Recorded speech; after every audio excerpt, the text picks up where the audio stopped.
You, né? Aquela série e tal, do lance do stalker, né? Que é o cara que vive de acompanhar a vida de uma pessoa. Ele é obcecado, e hoje tem a rede social que facilita isso muito. Ele é obcecado por uma vida de uma pessoa ou de várias. Sim. Quando que pode escalar dessa obsessão para alguma coisa criminosa? Como Então, o caso da Ana Hickman, talvez. Isso foi o caso que eu trabalhei. É. Como assistente técnico e tal. Porque o promotor achou, entendeu que não foi legítima defesa, né? O cara foi uma execução. Qual é a história do stalker? Cyber stalker que a gente tem agora. Ah, é? Da Ana Hickman. Foi o primeiro caso. No Brasil, Estados Unidos já tem. John Lennon foi morto por um stalker. Um monte de gente. Aquela menina Selena, a mulher que ficava lá atrás dela, Serena, alguma coisa assim, mas tá cheio lá. O que aconteceu? Esse rapaz, 30 e poucos anos, mas ele não é psicopata. O stalker, ele não é psicopata. Nós temos dois tipos, o psicótico e o não psicótico. O não psicótico, um exemplo é assim, esse meu chefe não me deu a promoção, eu vou infernizar a vida dele. Eu vou lá, corto os 4 pneus, eu vou entrar no trabalho dele, vou bagunçar todo o computador, ele vai perder todos os arquivos. O cara fica fazendo isso, mas é consciente. Tá. É mais fácil você chegar nesse cara, porque ele vai começar a atrapalhar a tua vida, você vai levar isso adiante, pode virar até caso de polícia, né? Dano, sei lá, qualquer coisa. Ou ele mesmo fala, putz, né, vou sair porque o negócio vai ficar feio para mim. O psicótico é aquele que ele já rompeu com a realidade e ele cria uma relação com aquela pessoa que não existe. Independente dela conhecer o cara ou não. E ele atua como se aquilo fosse uma realidade. Olha só. E que a outra pessoa está até correspondendo. Exato. Esse rapaz, ele começou com a Sandy. Ele é lá não sabia. Começou com a Sandy, mas deixou. Tá. Ainda bem. Começou com o negócio da Ana Hickman. Fã, entra nas redes sociais. Meu amor, eu gosto manda de você. Mensagem. Você é linda. Manda mensagem. Claro que não é ela que responde. Essas celebridades aí, tem um grupo, as pessoas ficam lá, manda foto e tal. Aí ele começou com pornografia ali. Mandar para ela? Mandar lá para as redes sociais dela. O pessoal bloqueou. Claro. O cara tá mandando pornografia, bloqueou. Tudo bem. Ele criou uma página no Instagram fake da Ana, como se fosse a Ana. E ele interagia com ela. Então, por exemplo, ele tinha 3.000 arquivos de foto, de coisa da Ana. Ele pegava lá ela com vestido amarelo, estou dando um exemplo. Ele postava e falava assim, o nome dele era Rodrigo, eu coloquei esse vestido hoje porque eu sei que você gosta de amarelo. Ela falando. Aí ele respondia, ai, que lindo. Não. Nossa, que assustador. Por aí. Então, ele fala como ela e responde como ele, interage. Ai, nossa, esse nosso amor, blá, blá, blá. E ele posta coisas dela, ela falando e ele respondendo, ela falando. Eu fui na Vênus, no podcast. Sim. Quando eu contei isso, a menina, a Yasmin, ela ficou assim. Aí eu fui contando, ela falou, Rosângela, você contou exatamente o que aconteceu comigo. Que o cara criou também. Sim. Então, criou, exatamente, falava por ela e falava por ele. Mas você acha que o cara criou isso um pouco para outras pessoas acreditarem? Não, dele. Era a viagem dele. É a viagem dele. Não era para outras pessoas acharem. Não é pra... Nossa, ela te respondeu. Não. Como é que chama aquele filme? Acho que é do Hitchcock. Como é que chama? Qual? O do... Que ele se faz o papel da mãe. Da mãe é o... tá, Psicose. Psicose. É meio que isso, ou seja, ele tem uma interação. Que doido. Onde. Mas na cabeça dele. Na cabeça dele. É um relacionamento que ele tem com ela. Ela não precisa responder, ela nem sabia que ele existia. Não precisa isso. Tá. Então o indivíduo cria. Às vezes no trabalho você encontra isso. Você nem tem contato com a pessoa, mas a pessoa está fantasiando com você. E ela começa a observar sinais. Um exemplo? Por exemplo. Você tem um exemplo? Tempo. Tá. A pessoa começa a trabalhar na tua empresa. E faz tatuagem do logo da tua empresa, tipo, uma semana que tá trabalhando. É perigoso. Perigoso, hein? Perigosíssimo. Daqui a pouco ele vai achar que tem um relacionamento com você. Você vem com uma camisa, ele fala, ele veio com essa camisa porque ele tem alguma coisa comigo, ele sabe. E quando você tá jogando pinball, ele chega, tipo... Ele passa com as partes, assim? Com as partes, isso. É perigosíssimo. É um stalker predador. E aí, ô Lene, você tá do lado da pessoa aí. Cara, é que é difícil se livrar agora, né? Agora é difícil se livrar. Gente, mas é um negócio sério. A coisa vai crescendo. Então ele tem relacionamento com ela, os dois estão felizes e tal. Aí ele começou a colocar a pornografia. Claro que não era a foto dela, mas ele entra em site de pornografia, pega uma mulher, uma pose sexual, que é parecida. Pum. Põe lá e é assim. Ai, adorei a nossa noite, dar para você nessa posição. Ele, amor, foi demais. Assim, vai e vai. Acontece o seguinte, que o indivíduo psicótico, especialmente esquizofrênica. Aí tem umas síndromes relacionadas, síndromes de Claire-Rimbaud, erotômano no meio, mas tudo bem. Ele, fantasia e realidade. Fantasia e realidade. Ele não sabe mais qual é a diferença de fantasia e realidade. Só que chega um momento que ele fala, na fantasia eu tenho a Ana. Na realidade ele não tem. Aí a coisa complica. Ela... É aí que dá o twin. Aí que dá o twin. Porque ele fala... E ele vai não querer posso... realizar. E ele fala, não, ela tá me traindo. É sempre assim. Eu vou matá-la e vou me matar. A intenção dele é sempre essa. Porque você acabou com a minha vida. Não aconteceu nada, mas você acabou com a minha vida. Eu vou acabar com a sua. E ele foi nessa vibe lá. Descobriu que ela ia fazer uma apresentação lá. Ele se registrou no hotel, outra coisa. Foi na portaria e conseguiu, né? O número do quarto dela. Legal, né? Você vai no hotel, você deixa, tá. E ele ficou esperando.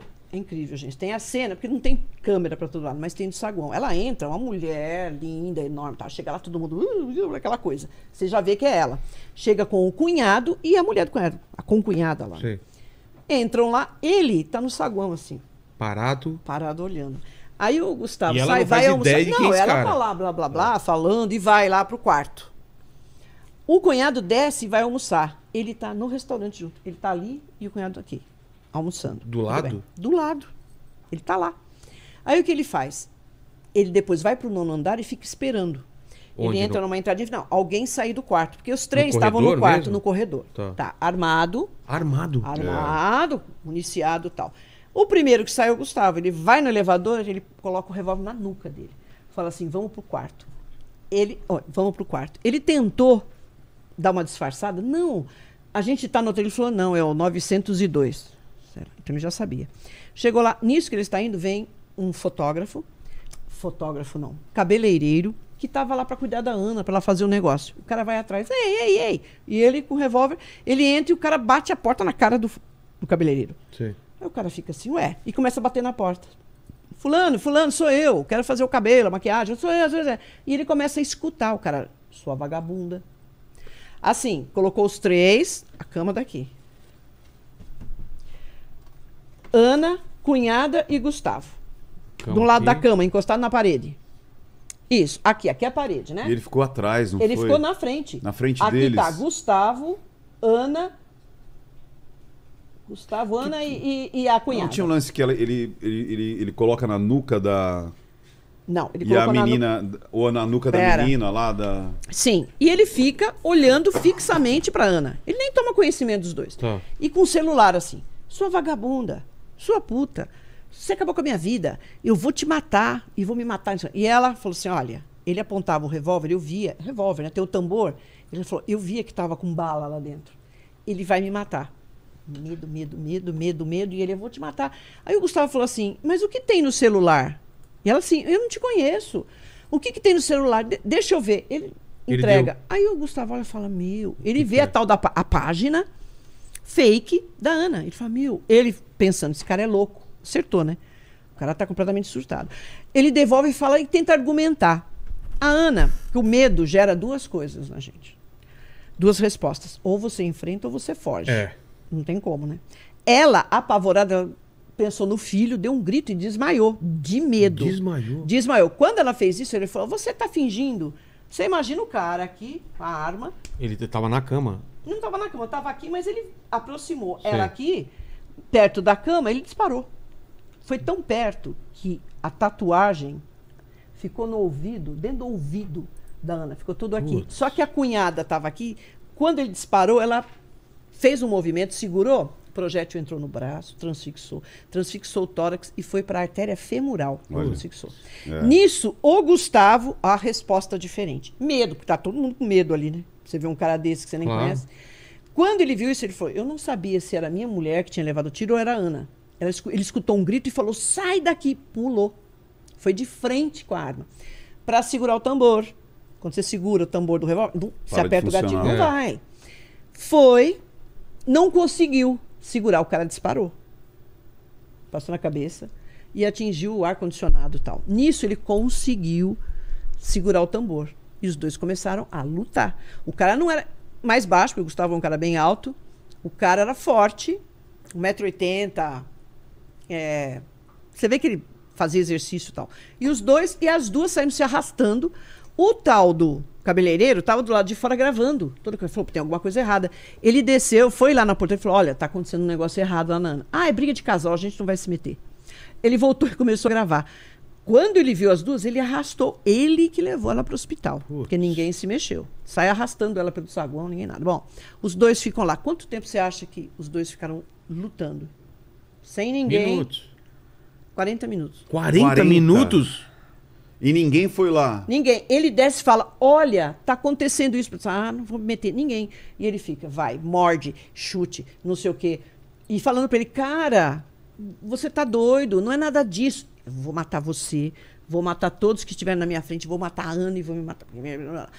Aí ele conseguiu dar uma rasteira nele, o piso lá é daquela cerâmica que imita madeira, é dura. Sim. Ali ele deu uma fraquejada, porque ele caiu e bateu o supercílio. Então aqui abriu sangue. Qual dos dois? O rapaz, o Rodrigo, o Stalker. Stalker. O Gustavo conseguiu dar uma... E ele caiu junto com ele.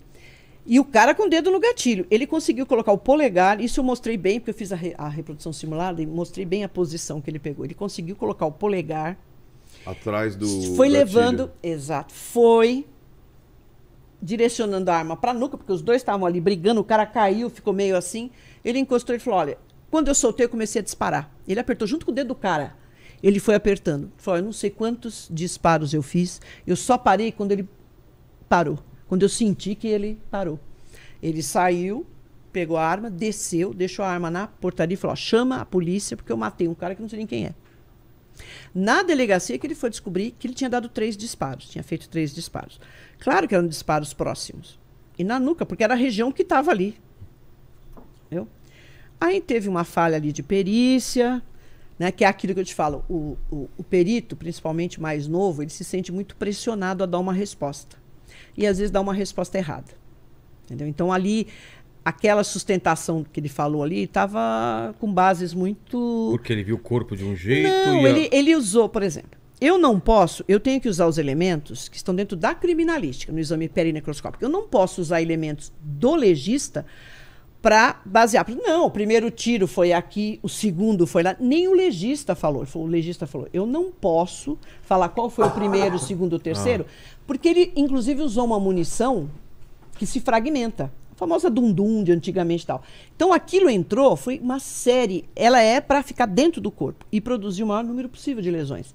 Então, 3 muito próximas, não dá para saber, porque ali ficou tudo... Você não faz o trajeto da bala. Então, nem o legista. Aí o cara falou, não, porque ele tinha que estar ajoelhado. Começou assim, a dar uma viajada. Aí, pericialmente, eu fui para cima, analisei tudo, falei do sinal, porque ele, a boca do cano, se está muito encostada, e se você já deu uns 2 disparos, ela está quente. Ela queima. Aquilo faz um sinal característico. Inclusive, eu falei, isso aqui não foi o primeiro disparo, isso aqui deve ter sido o último. Porque o cano está muito quente, porque queimou mesmo. Não ficou só aquele. E tinha todos aqueles... E aí sustentei isso e entrei também na história do Stalker. Agora eu posso, como assistente técnico, eu posso usar qualquer coisa. Eu não preciso ficar restrita à perícia, entendeu? Então aí eu fiz um negócio bem legal. Fomos lá, fui na audiência. A juíza, sabe, não tem. E foi até interessante. Ela falou, eu estava... Para mim, a concepção era que era um fã. Eu falei, não tem nada de fã. Porque o Stalker tem tempo para você classificar o indivíduo. Então o cara tem que estar... perseguindo, né? Porque vem de caça, perseguição e tal. Assim, há pelo menos 3 anos. Ah, é? É, não é assim, ontem começou, hoje. Então, acende o sinal vermelho quando é insistente por... Insistente. Por e meses começa... e meses. Exato, você vê como o cara tá completamente fora de si. A ponto dele criar, ele faz o papel de quem ele está stalkeando, de quem ele está perseguindo, e fica nisso. É claro que isso tem que chegar numa conclusão. Mas tem o stalker hoje em dia, posso estar falando besteira, mas olhando de fora parece isso. Não é o fã, não é a pessoa que ama a pessoa, é o contrário. É uma pessoa que odeia tanto que persegue essa pessoa em todos os lugares, assim. É um hater, né? Mas é um hater que ameaça. Isso, que ameaça. É hater. O Stalker, ele ama tanto que chega a um ponto que ele quebra esse tecido social. Exato. E aí é como se fosse uma grande decepção de uma vez só. Foi o que aconteceu Ele com o John odeia. Lennon. John John Lennon Lennon, ele era fã. muito fã. Exato. Chegou a um ponto que ele falou, cara, eu preciso matar esse cara e me matar. Mas por quê? Pra virar a história, pra ele Pra fazer virar parte da e se história matar. da vida dele. Porque é o único jeito que ele vai virar parte da história da vida daquela pessoa. E olha, amor e ódio é a mesma coisa, tá? Assim, Com é sinais, a mesma linha. Com sinais diferentes. Com sinais trocados. Então você... Porque o que é você amar? É cuidar, é ficar o tempo todo com a pessoa tal. O que é odiar? Você não faz mais nada, você só fica em função da pessoa. Putz. Então, é interessante isso. Chega um ponto que o negócio... Porque não tem solução. É. Então, aí vira, de repente, e vem aquela decepção que ele mesmo criou. Isso aí. É impressionante. E eu comentando isso, a menina ficou assim, ela falou, olha, eu passei exatamente isso. É o mesmo processo. Você vê como é padrão. É incrível. Mas no caso né? da Ana Hickman, tava indo para um caminho, então, de que ele atirou... Não, ele iria matar, ele ia. Que não era... por que chegaram a uma conclusão que não era defesa, como chama? Legítima defesa? Legítima defesa. Então, por que eles estavam se apegando nisso? Primeiro que a primeira perícia disse que, não, porque como ele está caído com os braços embaixo do corpo, então ele estava ajoelhado... o que morreu. Ajoelhado e tal. Eu falei, gente, não tem nada a ver. O corpo, você tá numa luta, você tá brigando. Como se fosse uma execução? Como se fosse uma execução. O que eles falaram? Que qual era a dinâmica deles? Que ele conseguiu pegar a arma, botou o cara de joelho e executou, porque tiro na nuca o confere, né? É execução. Não dá, né? Então, não fizeram nem a reprodução simulada. Eu falei, eu quero ver. Em que momento? Porque o cara tinha mordido. Ele falou, não, fui eu que mordi nesse momento aqui. Então eu fui pegando passo a passo, levei lá o Gustavo. O Dr. Moraes até que fez o papel do Stalker, por causa da altura e tal. Mais magrinho, mas fez. E a gente foi montando tudo isso. Então você vê como é lógico o que ele foi falando. Sabe, aqui eu parei e mordi. Depois, olha, na perna, eu dava chute. E o cara, ele tendo que segurar a arma. Porque ele fala, se eu soltar, ele vai me matar. E ia mesmo, ele estava... Entendeu? Assim, certo que ele deveria fazer isso. Ele não voltou atrás em nenhum momento. E ele ia matar mais gente, porque qualquer pessoa que parasse ali, que passasse no corredor, com essa intenção dele, ele estava já para o que deve você acha que ele ia se matar também? Ia. Em geral é assim. Tá. Eventualmente, em alguns casos, porque acontece alguma coisa aí. Ou alguém chega, ou tira, como o matador em massa. O propósito dele é esse. Né? E aí vem aquela dúvida, principalmente dos matadores em massa lá nos Estados Unidos, se divulga isso, se você não está incentivando o outro louco a entrar numa escola e atirar. Porque o que eles querem, na verdade, é isso, né? Sim. Pode ser em qualquer ambiente. Olha, eu acho que isso influencia se a pessoa já não tem uma estrutura de personalidade íntegra. Porque a pessoa fala, esses jogos levam a isso. Não. Se você é equilibrado, meu filho, você pode jogar o que você quiser, você pode ver filme de terror, você pode ver... Que não vai... Você consegue separar as coisas.